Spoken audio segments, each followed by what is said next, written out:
언제나 필승! 네, 반갑습니다. 필승입니다. 자, 오늘 분석해드릴 기업은 LG전자입니다. 일단 오늘 같은 경우는 우리 필승 사단 멤버분들 혹은 필승 멤버분들께 축제와도 같은 시간이었습니다.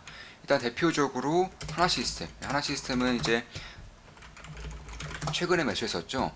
이날 매수했다고 말씀드렸어요. 이날 매수했다고 공개적으로 말씀드렸고, 매수하자마자 이제 급등을 이제 시현하고 있는 그런 모습입니다. 그뿐만이 아니죠. 삼천당 제약도 오늘 다시 나눴습니다. 네, 삼천당 제약은 어느 정도의 조정을 보이다가 다시 한 번 더 매수를 통해서 급등을 이제 보였던 그런 시간을 보내고 있는 것이고, 지금 보시면 삼천단 제약은 뭐 꾸준하게 매수를 하긴 했어요. 꾸준하게 매수하다가 2월 19일에 아마 이때가 거의 처음에 매수했을 겁니다. 2월 19일에 매수를 하고 그 이후부터 꾸준하게 매수 혹은 추세가 꺾일 것 같을 때 매도를 통해서 비중을 꾸준하게 늘려온 기업이고, 오늘도 역시나 16% 정도의 급등을 보였습니다. 2월 29일이 언제냐? 2월 19일 한 이쯤이었을 거예요. 정확하게 이날 눌릴 때 이날 음봉에서 아마 이날 맞습니다. 2월 29일 이날에 매수해서 지금까지 꾸준하게 비중을 늘려오면서 가져오고 있다. 이렇게 보시면 될 것 같고, 하나시스템 같은 경우도 뭐 최근에 매수를 했다고 말씀드렸었죠. 하나시스템은 지금 보시면 6월 14일 저번 주 금요일에 매수를 해서 현재는 매수하자마자 이날 매수해서 매수하자마자 이렇게 쭉 급등을 하고 있는 그런 모습이다. 그럼 저뿐만이 아니라 그러니까 필사단 멤버분들께 왜 축제와 같은 시기다 이렇게 좀 말씀을 드리냐 하면은, 사실 우리 멤버분 중에 한 분이 이제 주말에 저와 좀 대화를 나눈 게 좀 있어요. 지금 잠깐이나마 좀 보여드리자면, 자, 보시면 6월 18일, 네, 오늘이죠. 오늘 나눈 대화인데, 이 멤버분이 이제 인하전공에 투자하고 계십니다. 인하전공에 투자하고 계시고, 주말에 또 이분과 함께 이제 인하전공에 대해서 좀 얘기를 나눴었는데, 이분이 인하전공을 투자를 할 때, 그리고 인하전공에 대한 분석을 봤을 때, 저는 사실 굉장히 놀랐어요. 왜냐면, 굉장히 좀, 뭐랄까요, 세밀한 부분까지 분석을 하면서 기업 분석의 거의 끝판왕급, 예, 굉장히 실력자라는 그런 것들을 고스란히 보일 수 있는 정도의 분석을 했기 때문에 그런 것이고, 보시면 이날 주말이었기 때문에 이제 이때 이제 저한테 분석글을 좀 남겨주셨고, 저한테 고견을 이제 구했었던 그런 분입니다. 지금 보시면 인하전공도 밸류에이션 리레이팅이 나오는 것 같네요. 네, 오늘 이제 써주신 글이고, 땡땡님 나이스네요. 에어인천이 아시아나 화물사업부를 삼키네요. 덜덜. 에어인천이 어디 항공사 소속이죠? 인하전공이 사모펀드를 통해 인수했죠. 단숨에 국내 2위 항공화물업자가 되었습니다. 하이리스크 하이리턴으로 보이는데 내부적으로는 상당한 확신이 있었겠죠. HS 엔진의 지분 투자 성공사를 봤을 때 투자 목이 괜찮은 것으로 보였습니다. 이제 본업보다 지주사나 혹은 투자사가 되는 느낌이네요. 그럴듯하네요. 단숨에 도약해버렸네요.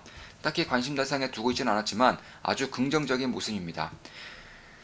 이런 시나리오도 가능하군요. 매일매일 배운입니다. 네, 매일매일 배운다. 삼천당 제약, 네, 커피핸들로 시원하게 써주네요. 오전에 추가로 담기를 잘한 것 같습니다. 이번은 오전에 추가로 이제 매수했다고 밝혔죠. 자, 그렇듯이 사실 우리 멤버분들, 저도 마찬가지고 우리 멤버분들도 최근 축제와 같은 시간들을 계속해서 즐기고 있습니다. 오늘 인하전공도 대략 19% 정도 이제 쏴주면서 이분이 이제 분석했던 것들이 고스란히 좀 맞아 떨어지고 있고요. 사실 제가 매수매도 내역을 우리 멤버분들께 전부 다 말씀을 드려요. 24,000원짜리 멤버분들께도 전부 다 말씀드리지만, 좋은 맛 기쁨 더하기 필사단 멤버분들께는 제가 알고 있는 모든 것들을 전부 다 전수해드립니다. 특히 필사단 멤버분들도 이제 6기가 이제 곧 6기를 지금부터 이제 모집을 할 거예요. 선착순 4명만 받겠습니다. 한 분이 이제 6기로 오셨기 때문에 저는 딱 5명씩만 받을 거예요. 너무 많아지면은 이분들이 좀 흡수를 하기에 제가 알려드리는 내용들을 좀 밀도 있게 흡수하기에 좀 어려운 부분이 있을 것 같고, 저 같은 경우도 많은 인원들 앞에서 제가 발표하는 것들에 대한 성격이 좀 그렇지가 않다 보니까, 이제 그런 것들 좋아하지 않다 보니까 딱 5명 정도가 제 기준에서 맥시멈인 것 같습니다. 딱 5명만 받을 건데, 한 분이 필사단 6기로 오셨기 때문에 선착순 4명만 더 받고 마무리 짓겠습니다. 필사단 같은 경우에는 제 모든 것들을 오프라인과 온라인을 통해서 전부 다 알려드려요. 도제식 강의를 통해서 도제식으로 전부 다 알려드리고, 이해하실 때까지 질문하시고 제가 면대면으로 전부 다 답변을 해드립니다. 하루에 대략 한 6시간 정도의 그런 시간 동안 이제 수많은 얘기들을 오가고, 그리고 제가 강의 시간만 2시간 정도 되기 때문에 그런 것들을 감안했을 때 대략 1년 뒤 정도 오면은 몰라보도록 실력이 일취월장한 본인을 발견하실 수가 있을 겁니다. 네, 필사단 멤버도 이제 선착순 4명, 딱 4명만 더 받고 이제 마무리 지을 겁니다. 그리고 오늘 분석해드릴 기업은 LG전자예요. 제가 저번에도 LG전자에 대한 분석을 좀 해드렸었죠. 이번에는 조금만 핵심만 조금 더 방향성 위주로 성장 모멘텀 위주로 좀 말씀을 드려보겠습니다. 일단 지금 이때는 기본적 분석을 좀 해드렸어요. 보시면 대략 한 일주일 전, 일주일 전 정도 됐던 것 같아요. 10일 전이네요. AI 데이터 센터, 아무도 모르는 핵심 기업, AI 데이터 센터의 아무도 모르는 핵심 기업이라고 제가 LG전자를 말씀드렸었죠. 미국 진출, 지금부터 시작. LG전자 자율주행 데이터 센터 글로벌 진출 실적이 폭발한다라고까지 말씀드렸습니다. 그 당시에 주가가 10만 7천원, 현재는 11만 800원이기 때문에 10만 700원이었고 그날 주가는 10만 700원이었고 지금 10만 800원이기 때문에 뭐 보합권이라고 볼 수 있어요. 다만 제가 지금 오늘 또 말씀드리는 이유는 사실 여름이 다가왔기 때문에 뭐 에어컨이라던가 특히 이제 데이터 센터에서 열 관리가 매우 중요해요. 향후 한 달 내에는 데이터 센터 열 관리와 관련해서 다시 한 번 더 어느 정도의 수급이 있을 거라고 저는 생각을 하고 있어요. 그 이유 중에 가장 큰 이유로는 역시나 날씨가 기록적인 그런 더위가 이제 더위에 휘말리면서 이제 데이터 센터에 대한 열 관리 역량 역기도 매우 중요해지는 시기가 저는 코앞까지 왔다라고 보고 있기 때문에 그런 거예요. 이번에 LG전자가 HVAC라고 해서 사실 데이터 센터의 냉각 시스템을 이제 공급을 하고 있는 그런 대표적인 글로벌 기업이고 이번에 미국 진출에 성공을 했습니다.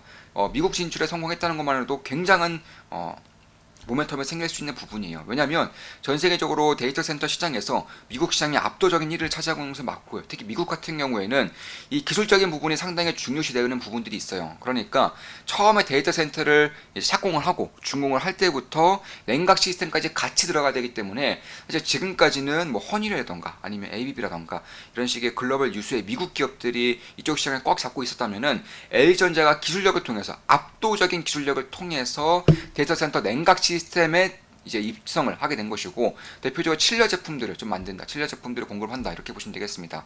LG전자가 이렇게 대형의 에어컨 시스템, 냉각 시스템을 진출할 수 있을 만큼의 그런 경쟁력이 있느냐 하면은 당연히 있죠. 당연히 있습니다.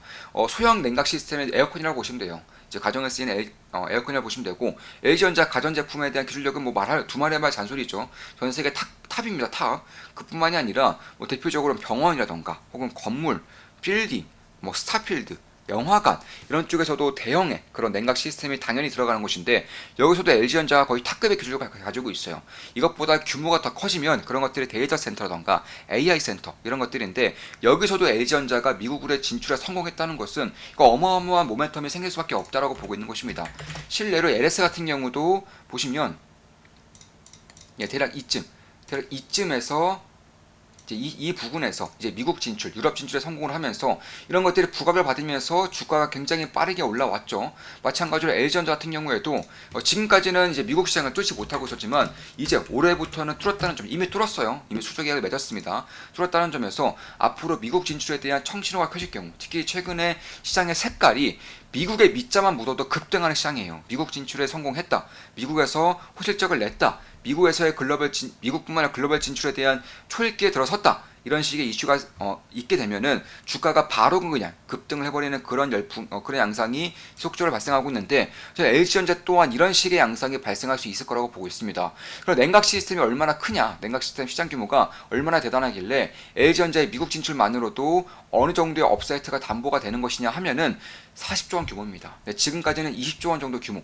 데이터 센터의 열관리 시스템은 20조, 냉각 시스템 20조 정도의 규모였지만 이게 5년 뒤면은 40조까지 증가할 것이다라는 예상이 있어요. 특히 그럴 것이 데이터 센터의 대략 전력 비용의 50%를 차지하는 것들이 냉각 비용, 열관리 비용이 거의 50%를 차지합니다. 그러니까 서버를 돌리는 비용도 아니고 반도체를 돌리는 기업도 아니고 이런 데이터들을 쏴주는 그런 기능도 아니고 그냥 열관리, 그냥 냉각 시스템에 쓰이는 전력 비용만 50%라는 거예요. 그 정도로 데이터 센터에 있어서 냉각 시스템은 그 무엇보다 중요하다고 할 수 있는 것이고 따라서 여기로의 이제 글로벌 진출은 LG전자의 업사이드를 한 단계 더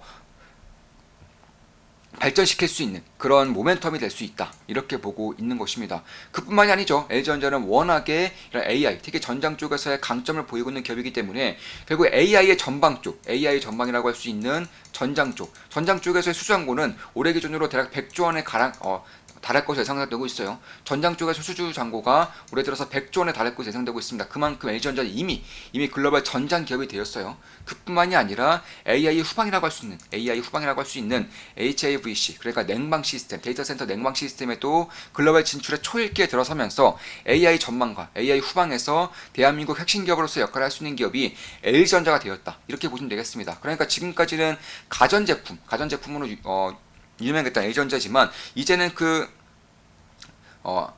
시각을 좀 넓혀서 좀 확대시켜서 볼 필요가 있겠다라는 것입니다. 그뿐만이 아닙니다. LG전자가 처음으로 이제 반기 배당을 실시를 하고 있어요. 배당 수익률 1%도 되지 않지만 반기 배당으로만 1% 가까이 올해 기준으로는 1% 이상의 그런 배당 수익을 이제 낼 것이라고 예상이 되면서 조금씩 아직은 미미하지만 조금씩 주식시장적인 매물에 보인다는 것만으로도 어느 정도의 시그널이 될 수 있습니다. 따라서 현재 시가총액은 약 17조 2천원 17조 2천억 정도 되는데 지금 보시면 2026년 기준으로 단기순이익이 4조 원 가량 돼요. 4조 원. 영업이익은 5조 원이 넘고요. 그러니까 지금 기준으로 17조 정도 되는 시가총액이 딱히 고평가처럼 보이지 않는다는 것입니다.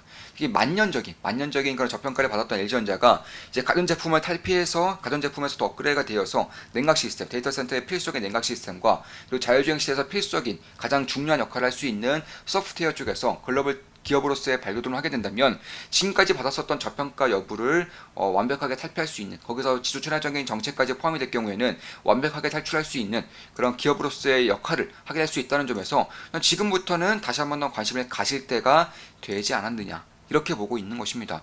그래서 따라서 결국에는 LG전자의 전장 혹은 LG전자의 그런 데이터 센터 냉각 시스템뿐만 아니라 가전제품에서의 글로벌 탑기업으로서의 역할을 꾸준하게 하고 있다는 점, 마지막으로 주요 친화적인 정책까지 펼치고 있다는 점에서 이런 부분들을 봤을 때 LG전자가 가져갈 수 있는 그 성장의 룸이 상당히 커질 수 있다. 특히 최근에 주가가 상당히 착해요. 주가가 상당히 착해졌기 때문에 그런 부분에서 턴어라운드를 염두에 둘 필요가 있는 시기가 다가오고 있다. 이렇게 보고 있습니다. 올해 같은 경우도 4조 원 이상의 영업이익을 낼 것이고요. 내년 같은 경우는 5조 원 이상의 영업이익을 낼 것이라 저는 보고 있어요. 그러니까 지금 이 정도의 그런 컨센서스는 상당히 저평가되어 있다. 컨센서스가 이제 HFEC, 그러니까 데이터 센터 냉각 시스템 혹은 대규모 건물, 대형 건물의 냉각 시스템에 대한 펀더멘탈이 전혀 반영이 되지 않은 숫자이기 때문에 저는 5조 이상은 찍을 거라고 보고 있어요. 따라서 당장 내년부터 5조 이상의 영업이익을 찍는데 시가총액이 17조 원 안팎이면은 결국 저평가 여부도 다시 한 번 더 따져볼 필요가 있겠다라고 생각을 하고 있는 것입니다. 물론 제 모든 영상은 매수매도 추천 리딩 절대 아닌 거 다들 알고 계시죠? 참고하시면 되겠습니다. 자, 이것으로 방송 마치겠습니다. 지금까지 LG전자, 그 중에서도 전장 시스템이라던가 아니면 데이터 센터 냉각 시스템에 대한 분석을 줄 해드렸고, 앞으로도 좋은 모습, 좋은 기업 분석으로 찾아뵙겠습니다. 한 달에 24,000원이면 제 투자 내역을 실시간으로 보실 수가 있고요. 필사단 멤버 같은 경우는 현재 모집을 진행하고 있어요. 제가 알고 있는 모든 것들을 오프라인과 온라인을 통해서 알려드리는 그런 아카데미라고 보시면 되겠고, 선착순 4명만 더 받고, 선착순 4명까지 받고 바로 마감 짓겠습니다. 필승이었습니다. 필승 구독, 알림 설정, 좋아요는 여러분들께 돈이 됩니다. 필승!